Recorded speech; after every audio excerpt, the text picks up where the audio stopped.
Good morning friends. कैसे हैं आप सभी लोग? आशा करता हूँ स्वस्थ होंगे, मस्त होंगे। मैं अमरीश चतुर्वेदी आप सभी लोगों के बीच में लेके आया हूँ क्लास 12th का फिजिक्स।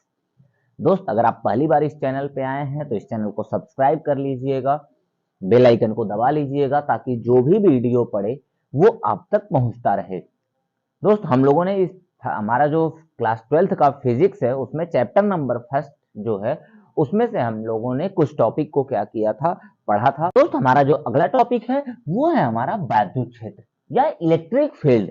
ये होता क्या है? तो हम बात करेंगे कि एक ऐसा क्षेत्र जहां पर किसी आवेशित कण या आवेश को लेके आने पर एक बल का अनुभव होता है, उसे हम क्या कहते हैं? वैद्युत क्षेत्र कहते हैं। मतलब कोई भी ऐसा क्षेत्र हो जहां पर किसी अन्य आवेश को लेके आए और उस क्षेत्र में अगर बल का अनुभव हो रहा है, अब वो बल कोई भी हो सकता है, वो बल आपका आकर्षण बल भी हो सकता है और वो बल हमारा प्रतिकर्षण बल भी हो सकता है। तो अगर उस क्षेत्र में एक बल का अनुभव हो रहा है तो इसका मतलब वह एक क्या है? हमारा वैद्युत क्षेत्र है। अगर हम देखेंगे तो मान लीजिए ये हमारा एक आवेश है, हमारा Q, और इसके चारों तरफ एक क्षेत्र है, ठीक है। लेकिन कहां तक है ये हमें पता नहीं है। तो हम क्या करेंगे? कोई भी एक अन्य आवेश धनावेश है, मान लीजिए हम इसको यहां से लेके यहां तक गए, तो जहां से ये बल का अनुभव करना शुरू कर देगा इस प्लेस से, वो वहीं से उसका वैद्युत क्षेत्र क्या हो जाएगा? शुरू हो जाएगा। अगर हम उदाहरण की बात देखेंगे तो हम आप लोग क्या कहते हैं? कहीं पे भी झगड़ा होता है तो लोग क्या कहते हैं? आना हमारे क्षेत्र में, तब हम बताएंगे। मतलब जिस जगह पे हमारी पकड़ होती है वही हमारा क्या हो जाता है? क्षेत्र हो जाता है। मतलब मान लीजिए ये कोई आवेश, जो आवेश था, इस आवेश का जो पकड़ था वो एक लिमिटेड एरिया में था, लेकिन ये पता कैसे चलेगा? जब कोई दूसरा आवेश यहां आएगा तब पता चलेगा कि किस स्थान तक इसका क्या हो रहा है? पकड़ है। तो यही इसका क्या कहलाएगा? वैद्युत क्षेत्र कहलाएगा।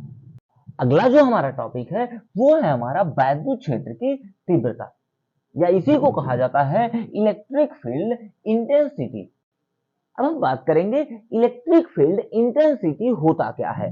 तो किसी बिंदु पर वैद्युत क्षेत्र द्वारा प्रति इकाई धनावेश पर लगाए गए बल को क्या कहा जाता है? वैद्युत क्षेत्र की तीव्रता कहा जाता है। इसे ई से प्रदर्शित करते हैं और यह एक कौन सी राशि है? सदिश राशि है। राशि आप जानते हैं? अरे राशि मतलब ये नहीं कि तुला राशि, कर्क राशि, मकर राशि। राशि मतलब यह एक कौन सी राशि है? सदिश राशि है, जिसमें दिशा और परिमाण दोनों होता है। हमारा फॉर्मूला होता है E बराबर एफ अपन क्यू। हमारा जो फॉर्मूला है वो क्या है? हमारा E बराबर एफ अपन क्यू। अच्छा, F का जो मात्रक होता है वो होता है न्यूटन, और Q का जो मात्रक होता है वो होता है हमारा कूलम। तो मतलब हमारा मात्रक, हमारा फॉर्मूला क्या हो गया कि E बराबर एफ अपान क्यू नॉट। अगर हम इसके बीमा की बात करें कि इसका बीमा निकलता कैसे है, तो हमें एक चीज पता है, क्लास फर्स्ट ईयर में भी आपने पढ़ा होगा। हम जानते हैं कि E बराबर क्या होता है? हमारा एफ अपान क्यू। अब यहां पे देखेंगे कि एफ की जो बीमा होती है वो होती है एम एल टी पे पावर -2। मतलब जो बल होता है उसकी बीमा कितनी होती है? एम एल टी पे पावर -2। और अगर हम आवेश की बीमा देखेंगे तो यह होता है एटी। अब ये जो एटी है ये ऊपर जाएगा, तो जो टी है वो टी में क्या हो जाएगा? क्योंकि यहाँ नीचे -1 है, ऊपर जाएगा -1 हो जाएगा।